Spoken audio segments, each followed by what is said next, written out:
everyone, welcome to my channel. In today's video, I am super excited to share with all of you my first impressions of the new Sunlit Seduction palette. So I'll be doing a look with all of the shades in this palette, a few comparisons, and also swatches.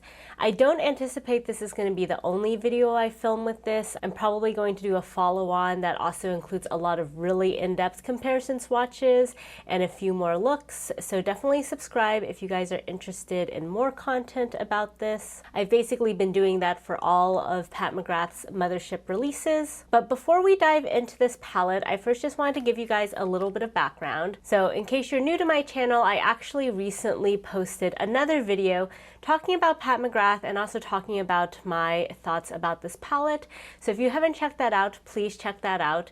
It goes into a lot more depth about my feelings of the trajectory of the brand and kind of what this palette represents within that. So I'm not going to go into that a ton in today's video, but did want to flag that in case you guys are interested in hot takes, a little bit of drama, and my analysis of what's going on with the brand. For today's video though, we will be focusing on this palette, which I have not opened yet. So this is the unopened palette straight from the mail. I just got this today. And here's the back in case you guys are interested. It's kind of funny because when I first saw the teasers for this box, I was really confused because the first moment when I saw the image, my immediate thought was, why is Pat McGrath showing us a picture of Huetopian Dream?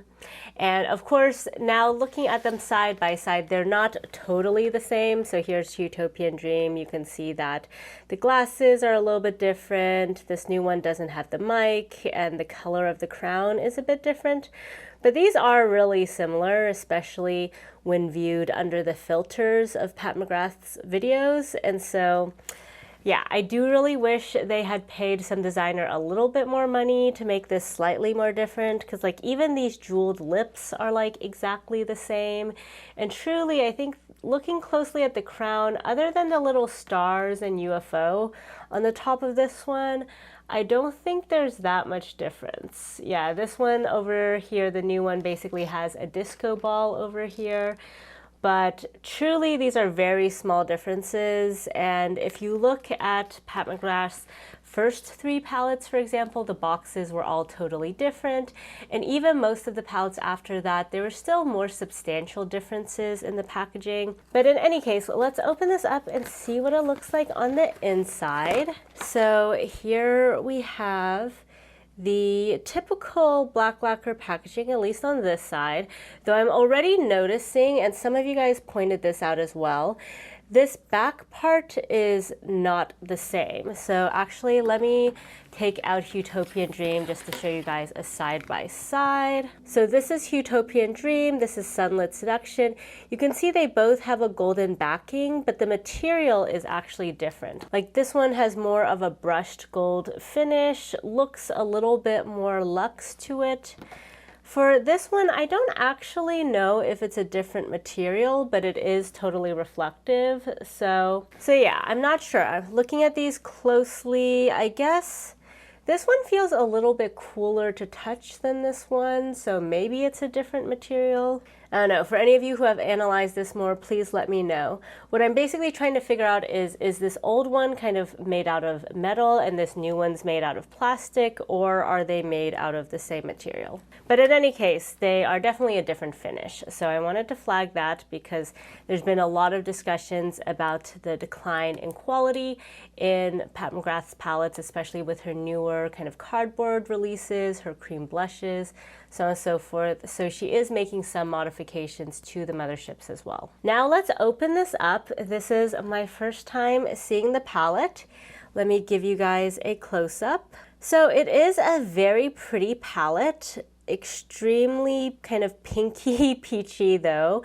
So, you know, very inoffensive palette. I don't think anyone can look at this palette and say it's not pretty, but If you guys have watched my other video, you know my thoughts on this. I was very upset when I first saw this palette because even though I wasn't expecting much, I mean, from all her promos, I wasn't expecting like a really interesting color story, but at minimum, you know, like the promos were really bronzy, really sunset, sunrise themed, and I don't know, this doesn't really speak to me in terms of sunrise, sunset. This is more just kind of typical rose palette, I guess. It honestly just kind of looks like a more muted version of Huetopian Dream. Let me actually hold these two up for you guys. So as you can see, Huetopian Dream has more saturation, has more interesting shades. It's kind of ironic because when Huetopian Dream came out, I was really disappointed with the shades being not as exciting as the sort of anime palette that she had been teasing. But I mean, this palette is even less unique, I would say, in terms of color story. It basically looks like if you expanded Ritualistic Rose. So this is one of her quads that has all Blitz Astral shades. So you can really see that this sort of looks like a companion palette to this one. Although actually Ritualistic Rose probably even has more contrast than Sunlit Seduction. In terms of other comparisons, I also thought of Divine Rose 2 immediately when I saw her teasers, because to me Divine Rose 2 is basically a sunset palette, so I thought this new one would be more similar. But you can see how the new one doesn't really have very saturated tones, and in general doesn't have as much of the orangey or purpley tones that you would expect from a sunrise or from a sunset. Here's another quick comparison with Divine Rose 1. Actually, in terms of vibes, these two are a lot more similar than I expected them to be based on the promos. So Divine Rose 1 is a lot more muted than a lot of her other palettes, and I think Sunlit Seduction is similarly super muted. It's maybe slightly less cool toned than Divine Rose 1, but these two are actually probably the most similar so far. And then here it is next to Moonlit Seduction, its sister palette from last year. You can see that Moonlit Seduction has a lot more contrast and is a bit more cool toned overall, and its mattes are a bit more saturated. This palette is definitely more pink. So yeah, not the most exciting palette so far compared to her other recent releases, but before I prejudge, let's get into the swatches. So I'm going to do this by the type of formula, so I'm going to start first with the matte shades. So we have these two sort of light to mid-toned mattes. We have Nude Rose and Sienna Mystique. Let's give those a swatch. Okay, yeah, definitely more mid-toned on the skin, so I think these will be really nice transition shades. Pat McGrath has had this trend lately of basically having one sort of pinky rosy mid-tone matte and one more orangey mid-tone matte. That's what she did with Moonlit Seduction as well. And then she has a bit more of a burgundy deeper matte here, so this is called Extreme Vermilion Dusk. I would say this has a bit more of a red undertone than some of her other recent mattes. Then here we have Skin Tense Radiance. So this is actually quite a creamy skin tone shade. Definitely has a little bit of a rose gold vibe to it. For those of you who have a bunch of Pat McGrath palettes, there was a point at which she sort of switched over from her more powdery skin show shades to slightly more creamy ones. I think that happened around either Huetopian Dream or Moonlit Seduction. So this is more in line with the more recent formula that's slightly higher shine, slightly creamier in comparison to the more powdery previous finish, which was maybe a little bit more sheer and satin in finish. We also have these two metallics here. So we have Copper Dawn and Hypnotic Bronze. So this is a pretty common shade that Pat McGrath has, sort of a warm bronzy shade. And this is more of a satin metallic bronzy shade, so you could definitely use this in the crease as well. And now let's get into the 4 Astral shades. So as many people have talked about, Pat McGrath has moved away from her baked Blitz Astral shades. These are all ones that are in a pan, and so it's much more similar to an indie brand formulation. It is very creamy to touch, but it's not going to be that super unique luxe, no fallout experience that we kind of came to know and love with Pat McGrath Motherships. So we have Astral Pink Fetish. This has a really bright reflectivity to it, really pretty, and it has some golden shift to it as well. And then we have Blitz Crimson Ecstasy. This is the shade I am most curious about because in most of her promo looks, she used this shade very prominently. So I think for her, this is how she brings the sunset element into the looks. And you can see, unlike the previous one, this one doesn't really have as much base pigment to it. It is a bit chunkier. It has a more flaky texture. And then we have Astral Amethyst Allure. This one is really pretty. It kind of reminds me of a slightly amped up version of Eleganza from Divine Rose 1. So we'll have to do that comparison later, but I really like how that shade's looking. And then finally we have Astral Gilded Aura. So this one looks very similar to several prior shades from Pat McGrath. It looks very much like VR Pink or VR Venus, I think it's called. So we'll have to do those comparisons as well, but basically it has sort of a bronzy to pink shift. So here we have a close-up of all of the swatches. One thing I am curious about though with this palette is I think compared to most of her other palettes, this has a lot less contrast in the sense that you don't have that many super light or super dark shades. Everything's a bit more mid-tone. For example, the lightest shade you have is the Skin Tense shade, which is really not a shade you'd put all over the lid. So other than that, all of these metallic shades are not super light. And then in terms of the deep shades, you basically have this matte and this shimmer, and neither of these are super deep either. So it'll be interesting to see if we can get enough dimension with this palette. Alrighty, so let's get into the eyeshadow look. I do have a full face of Pat McGrath on my face at the moment. If you're interested in any of these products, I'll have them linked in the description box. On my eye area, I just have her concealer as a primer on today. I am interested in picking up the primer that came out with this release, but I actually picked up this release before the primer dropped. So I got this when Charlotte Holdcroft posted about the kind of 30% off glitch. I mean, I don't know if it was a glitch, but it seemed kind of sus. And so I got this actually also with some freebies. So there was this mini eyeliner from her and also mini blush. So that's why I don't have the primer, but I probably will pick it up in an upcoming sale. So let's start off by putting on this pinky matte shade. And this actually is quite pigmented. So that applied quite a decent amount of pigment off the bat. So let me try to blend that out a bit. And it actually is quite a bit deeper on the lids than I initially thought based on the swatch. I feel like on the skin it also comes across a little bit more cool toned. So that's interesting. I am going to do the same look on both eyes for today's video, but I'm going to actually now go into the other matte shade on my Sonia G Classic Crease Brush and put this kind of on the inner half of the crease area just so we can see on the lids the difference between these two, because since you only have 3 mattes in this palette and one is a deepening shade, if you do eyeshadow like I do at least with a transition shade, you'll end up pretty much always going into one or the other. And so I just want to show you guys how those two look. So this one's similar to the other one too. Also, I would say looks a lot deeper on the eyes than what I would have anticipated just based on how it looks in pan and also in swatch.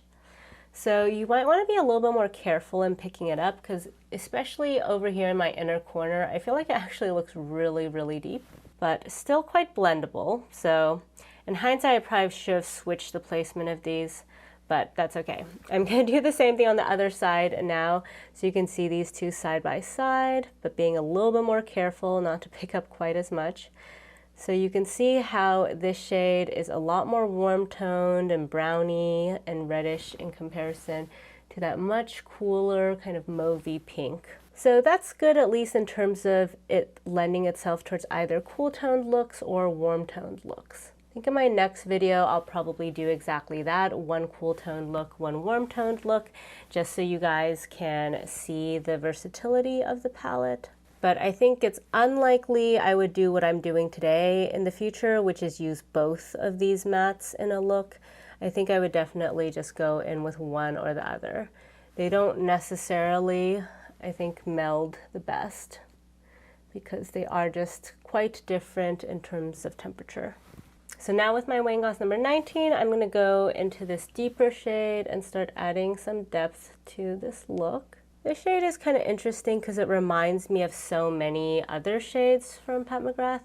It reminds me of Extreme Mahogany from Divine Rose 1 in that it does have that brownie redness, but it also reminds me of the Deep Plum shade from Divine Rose 2 because it does have a little bit more of that purpley undertone too. I mentioned this in my previous video, but I feel like this palette very much is kind of like the average of most of her prior releases, like basically Divine Rose 1 to present. So if you don't have any Pat McGrath palettes and you are really stumped in terms of which one to get and you like this sort of color story, I guess the good thing about this is that it's very much kind of in the middle, and you could start with this palette, and then if you wanted something cooler toned, go to Divine Rose 1. If you wanted something more saturated, go to Divine Rose 2.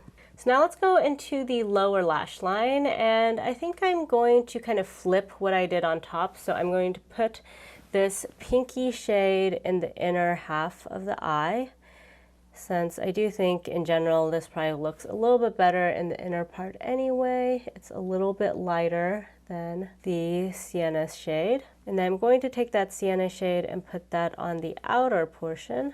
And then just take a little bit of that deepening shade as well and use that to add some depth.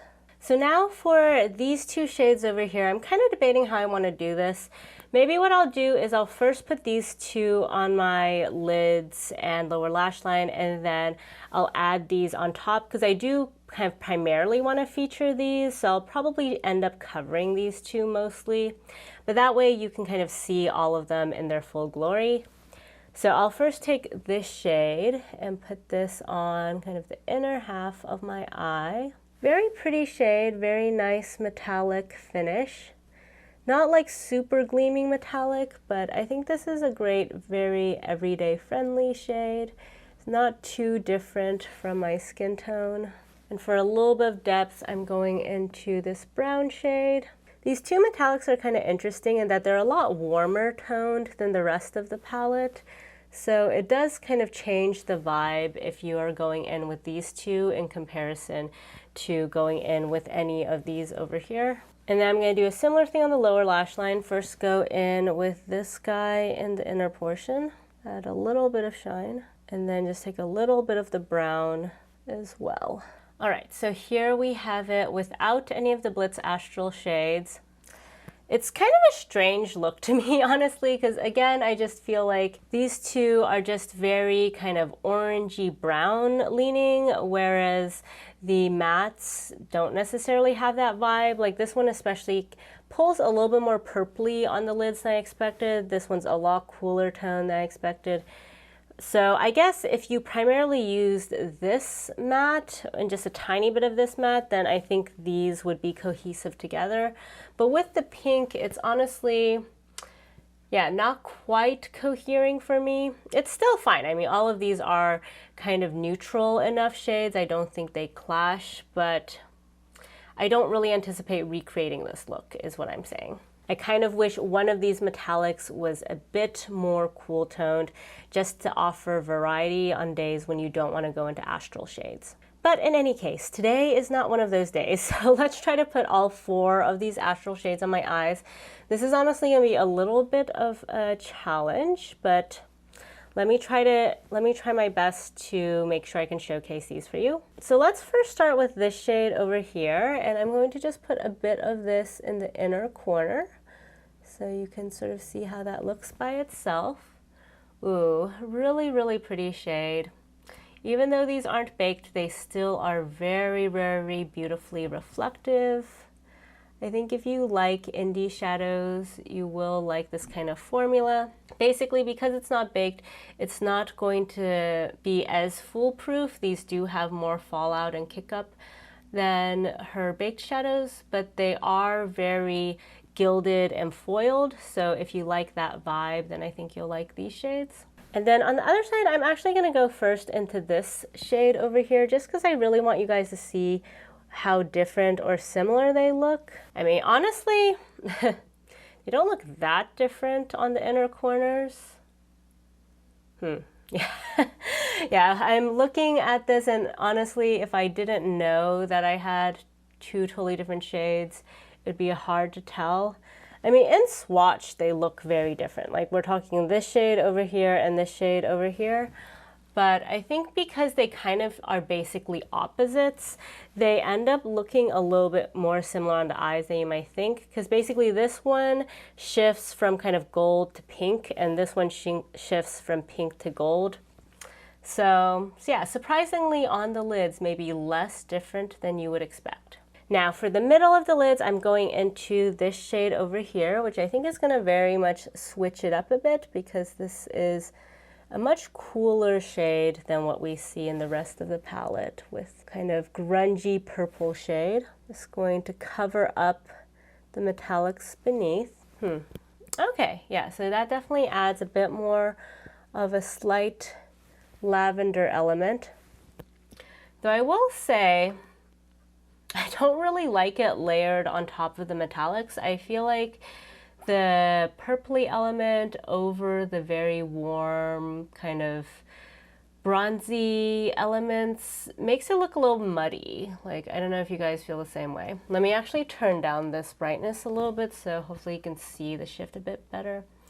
Still pretty, but I think it's really not popping as much as I would want in terms of being purpley. Not sure whether to blame the shade itself or the layering of the shade over the metallic, but yeah. Not really feeling this combo so far. And then finally, cleaning off my finger, let's go into this shade. I'm very intrigued with this. Let's see how this goes. Oh, interesting. Do you guys see that? This is very different from the other ones. This is not actually very easy to apply in a like actual layer. It kind of just comes across in little chunks. Interesting. Let me try to keep dabbing to make something a little bit more of a smooth layer. Yeah, there's still a decent amount on my finger, but I feel like it's not really coming off onto the lids. So I do feel like this is the kind of shade that would probably best be applied with a wet brush. I mean, I guess on this side, I'm tapping it enough in that I think it's starting to become more opaque, but I am a little bit annoyed at this because I'm willing to use mixing medium. I don't have a problem with that, but I do feel like all shades should be usable without it, especially given just how expensive this palette is. Okay, I think after tapping it in that much, it looks all right, but I don't know. Do you guys see how it's still a little bit textured, I guess? It's basically, if you wanted something really nice and smooth and crimson, I don't think this is going to be that easy to use. If you want something that's more like scattered red flakes, that's kind of the default of what this will apply as. But yeah, very odd, very different from the rest of them in this palette and her other palettes as well. This is definitely kind of a new formula that she's playing around with. Not really sure how I feel about it.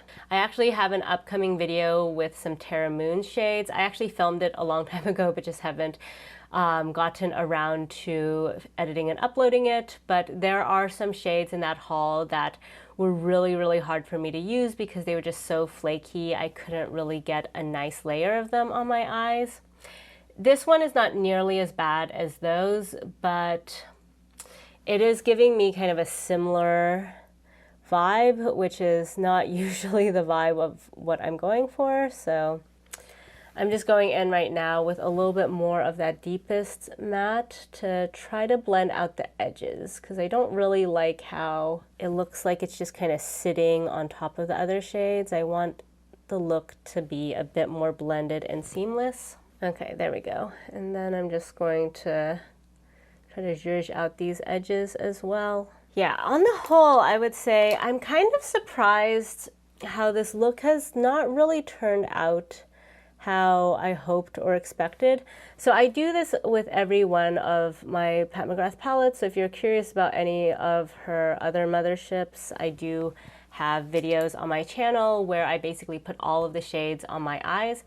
And the reason for this is because I want to kind of get a sense of overall how the color story looks and sort of side by side, how do the shades play? Because when you're paying so much money for a palette like this, you really don't want to have to kind of dive out of this palette to other palettes in order to create cohesive looks. And you want to make sure that pretty much any color combination within this is going to look good on the eyes. And personally, I think putting all of them on my eyes at once is kind of a good way to test that out. And I have to say, at least from this initial look and impression, I'm not really feeling the kind of collective vibe of these shadows on my lids. But let's keep plowing ahead. So I still haven't gone to the skin show shades, so this one I anticipate no issues with. But let me just put this on my inner corner area, and then also my brow bone. So yeah, as I suspected from the swatches, this is a slightly chunkier formula than her OG skin show shades, but still like pretty sheer, pretty good for this sort of brow bone inner corner highlight. As you can see, it is pretty bright. So I think that's the biggest difference between this newer formulation versus the older one.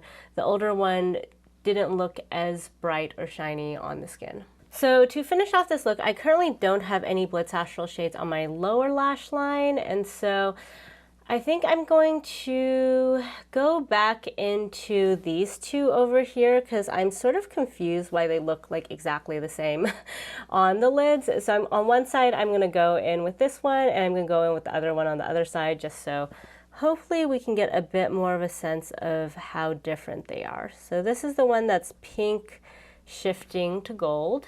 I'm going to clean off that brush and now go into the gold, shifting to pink.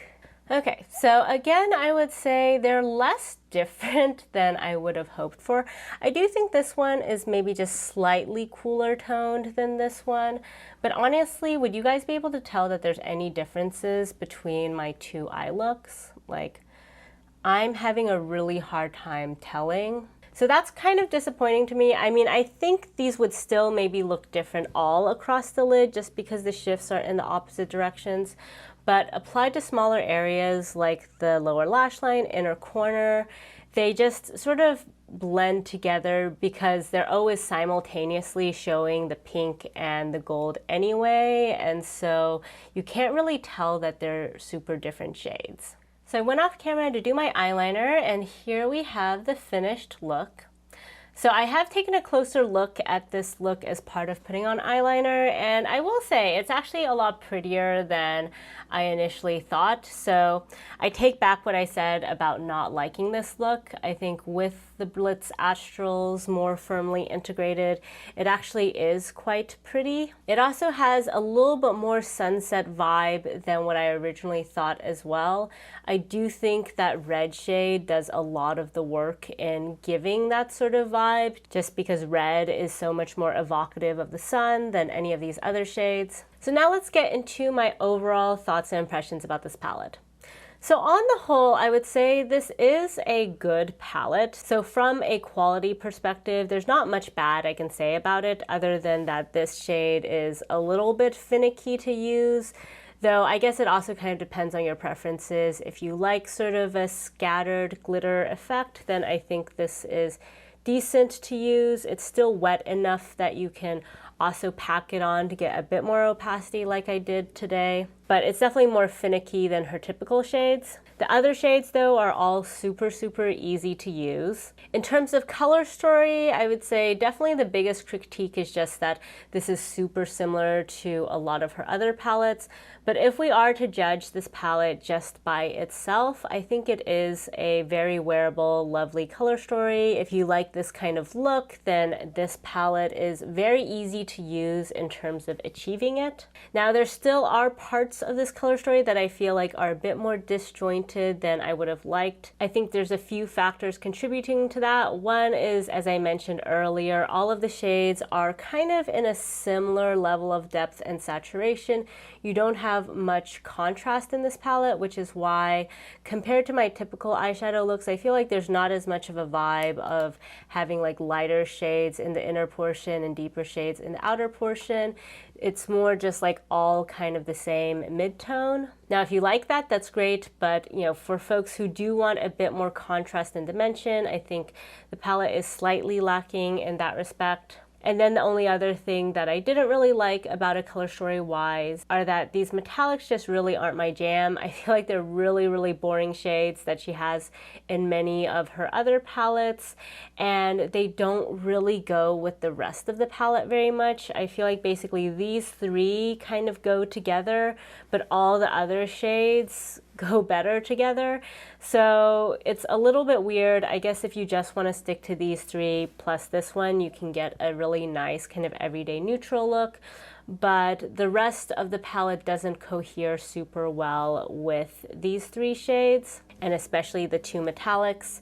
So that's one thing I'm not a huge fan of with this curation, just because I feel like everything should vibe really well given that we only have 10 shades. But I will have to film another video with this palette doing all those in-depth comparison swatches that I mentioned. I'm especially curious about comparison swatches with these two shades here because they're both very similar to each other and also very similar to a lot of her previous VR shades. And so it'll be interesting to see that, and also how these mattes compare because they also remind me a lot of her previous shades. And I'll also in that video do some more looks so we can get a better sense of the versatility of this palette. Definitely today's look I think is a little bit muddier than what I would have wanted, usually just because there are so many shades kind of competing for that like center lid role. And so I think the looks will come out a little bit better when I'm not trying to put all 10 of them on my face. So that's it in terms of today's initial impressions. I would love to hear in the comments what you guys think about this palette. If you've picked it up, please let us know your impressions. If you guys like this video, please give it a thumbs up, and if you haven't already, please subscribe to my channel. Thank you all so much for joining me today, and I'll catch you next time. Bye!